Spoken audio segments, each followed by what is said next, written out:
ಇವರು ನಮಗೆ ಬರ್ತಾ ದಾರಿಲಿ ಸಿಕ್ಕಿದ್ರು. ನೀವು ಧನ ಕೊಟ್ಟು ಈ ಹುಡುಗನ್ನ ಕೊಂಡ್ಕೋತಾ ಇದ್ದೀರಾ ಅಂತ ಸುದ್ದಿ ಕೇಳಿ ಬಹಳ ನೋವಾಯಿತು. ಹೀಗಾಗಿ ನಿಮ್ಮ ಹತ್ರ ನೇರವಾಗಿ ಈ ವಿಷಯ ಮಾತಾಡೋಣ ಅಂತ ಬಂದೆ. ಈ ವಿಷಯನ ನೀವಿಷ್ಟು ನೇರವಾಗಿ ಕೇಳ್ತಿರೋದಕ್ಕೆ ನಾನು ಹೇಳ್ತೀನಿ ಕೇಳಿ. ಮಕ್ಕಳಿಲ್ಲ, ಆದರೆ ಬೇಕಾದಷ್ಟು ಆಸ್ತಿ ಅಂತಸ್ತು ಇದೆ. ಮುಂದಿನ ತಲೆಮಾರೇ ಇಲ್ಲದೆ ಹೋದರೆ ಇದನ್ನೆಲ್ಲ ನೋಡ್ಕೊಳ್ಳೋರು ಯಾರು? ಹೀಗಾಗಿ ಈ ಹುಡುಗನ್ನೇ ನಮ್ಮ ಮಗನ ಥರ ಬೆಳೆಸೋಣ ಅಂದ್ಕೊಂಡ್ವಿ. ಅದಕ್ಕೆ ಧನ ಕೊಟ್ಟು ಇವನನ್ನು ತಗೋತಾ ಇದ್ದೀವಿ.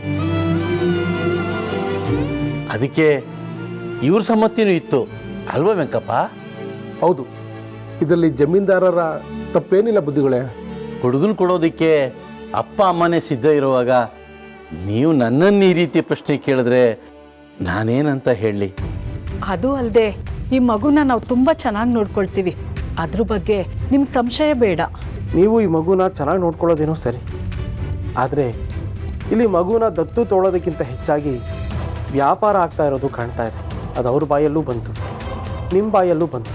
ತನ್ನ ಅಪ್ಪ ಅಮ್ಮನ ಬಿಟ್ಟು ಬರೋದಕ್ಕೆ ತಯಾರಿಲ್ದಿರೋ ಹುಡುಗನನ್ನು ನೀವು ದತ್ತು ತಗೊಂಡ್ರೆ ಅದರಲ್ಲಿ ಯಾವ ಅರ್ಥನೂ ಇರೋದಿಲ್ಲ.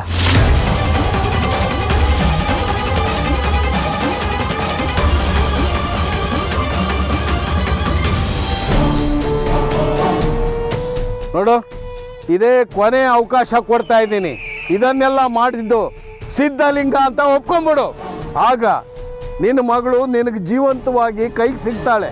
ತಪ್ಪನ್ನು ಒಪ್ಕೊಂಡ್ಬಿಟ್ರೆ ಪಾಪನೂ ಕಳೆಯುತ್ತೆ. ನಮ್ಮ ಮನೆಗೆ ಈ ಗೊಂಬೆ ಹೇಗೆ ಬಂತು ಅಂತ ಗೊತ್ತಿಲ್ಲ. ಹಾಗಂತ ಹೇಳಿ ದೇವ್ರಂತ ಸಿದ್ಧಲಿಂಗ ಬುದ್ಧಿಗಳನ್ನ ತಪ್ಪಿತಸ್ಥ ಸ್ಥಾನದಲ್ಲಿ ನಿಲ್ಸಲ್ಲ. ಅವರಿಗೂ ಇದಕ್ಕೂ ಯಾವ ಸಂಬಂಧನೂ ಇಲ್ಲ. ನಿಮಗೆ ಅಷ್ಟಿದ್ರೆ ನನ್ನ ಮಗಳ ಬದಲಿಗೆ ನನ್ನನ್ನು ಸುಟ್ಟಾಕಿ. ನಿನ್ನನ್ನು ಕೊಂದು ಯಾವ ಪ್ರಯೋಜನವೂ ಇಲ್ಲ. ನಿನ್ನ ಬದಲಿಗೆ ಆ ಸಿದ್ಧಲಿಂಗ ಬಂದಿದ್ರೆ ಉಪಯೋಗನಾರು ಆಗ್ತಿತ್ತು. ಆದರೆ ಹೇಳಿ ಥರ ಔತ್ಕೊಂಡು ಕೂತಿದ್ದಾನೆ. ಊರೂರಲ್ದು ಎಲ್ಲರಿಗೂ ಪರಿಹಾರ ಹೇಳೋ ಮಹಾನುಭಾವ ಅಲ್ವಾ? ಎಲ್ಲಿ ಹೋದ್ನಪ್ಪ ನಿನ್ನ ಗುರು? ನಿನ್ನಂಚೂ ಬಿಟ್ಟಿದ್ದಾನೆ. ಅದೇನೋ ನಿಜ. ಅದೆಷ್ಟು ಸಲ ಹೋಗಿ ಕರೆದ್ರೂ ಬರಲಿಲ್ಲ. ಕಡೆ ಪಕ್ಷ ಈಗಲಾದರೂ ಇಂಥ ಸಂಕಷ್ಟ ಪರಿಸ್ಥಿತಿ ಇದೆ ಅನ್ನುವಾಗಾದ್ರೂ ಬರ್ಬೋದಾಗಿತ್ತಲ್ಲ. ನೀವು ಹೇಳೋದ್ರಲ್ಲೂ ಅರ್ಥ ಇದೆ. ನೀವು ನಂಬಿರೋ ಸಿದ್ಧಲಿಂಗ ಎಂಥವನು ಅಂತ ಈಗಲಾದರೂ ತಿಳಿತಾ ಇದೆಯಲ್ಲ. ಒಳ್ಳೇದು, ಚಿತೆನ ಚೆನ್ನಾಗಿ ಸಿದ್ಧಪಡಿಸಿ ದಗ ದಗ ದಗ ಅಂತ ಒಂದೇ ಸರಿ ಹತ್ಕೊಂಡು ಉರಿದು ಬೂದಿ ಆಗಬೇಕು. ಹೆಚ್ಚಿಗೆ ನೋವಾಗಬಾರ್ದು.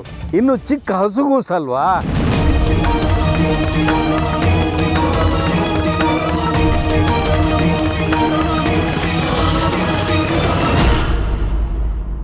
ನೀವು ಹೀಗಂದ್ರೆ ಹೇಗೆ ಬುದ್ಧಿಗಳೇ? ಇದಕ್ಕೆ ಇವರೇ ಸಂಪೂರ್ಣವಾಗಿ ಒಪ್ಪಿಗೆ ಕೊಟ್ಟಿದ್ದಾರೆ ಅನ್ನಲ್ಲ. ಆದರೆ ಈ ಹುಡುಗ ನಿಮ್ಮ ಮಗ ಆಗೋದಕ್ಕೆ ಸಿದ್ಧ ಇದ್ದಾನ ಅಂತ ಕೇಳಿದ್ದೀರಾ? ಅಥವಾ ತನ್ನ ಅಪ್ಪ ಅಮ್ಮನ ಬಿಟ್ಟು ನಿಮ್ಮ ಜೊತೆ ಬರೋದಕ್ಕೆ ತಯಾರಿದ್ದಾನ ಅಂತ ಕೇಳಿದ್ದೀರಾ? ಇವರು ಮಗನ್ನ ಒಪ್ಪಿಸ್ತೀವಿ ಅಂತ ಹೇಳಿದರು. ಇಲ್ಲಿ ಇವ್ರ ಮಗನನ್ನು ನಿಮ್ಮ ಮಗನನ್ನಾಗಿ ಮಾಡ್ಕೊಳ್ಳೋ ನಿರ್ಧಾರನೇ ತಪ್ಪಿದೆ. ಯಾಕೆ ಹೀಗೆ ಹೇಳ್ತಾ ಇದ್ದೀರಾ ಬುದ್ಧಿಗಳೇ? ಇವನು ಈಗಾಗಲೇ ಬೆಳೆದು ನಿಂತಿದ್ದಾನೆ. ತನ್ನ ಅಪ್ಪ ಅಮ್ಮ ಯಾರು ಅಂತ ಸರಿಯಾಗಿ ನೆನಪಲ್ಲಿ ಉಳಿಯುವಂಥ ವಯಸ್ಸು.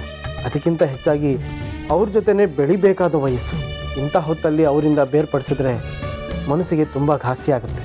ಬದುಕಿಡೀ ಸರಿಪಡ್ಸೋಕ್ಕೆ ಆಗದೆ ಇರೋವಂಥ ಗಾಯ ಆಗೋಗುತ್ತೆ. ಆದರೆ ನಾನಾಗಲೇ ಇವರಿಗೆ ಅರ್ಧ ಧನವನ್ನು ಕೊಟ್ಟಾಗಿದೆ. ಇದು ಕೇವಲ ಧನಕ್ಕೋಸ್ಕರ ಇರೋವಂಥ ವಿಚಾರ ಅಲ್ಲ. ನಾಳೆ ದಿನ ಈ ಹುಡುಗ ಇಲ್ಲಿ ಇರೋಕ್ಕಾಗದೆ ಓಡಿ ಹೋದರೆ ಏನು ಮಾಡೋದು?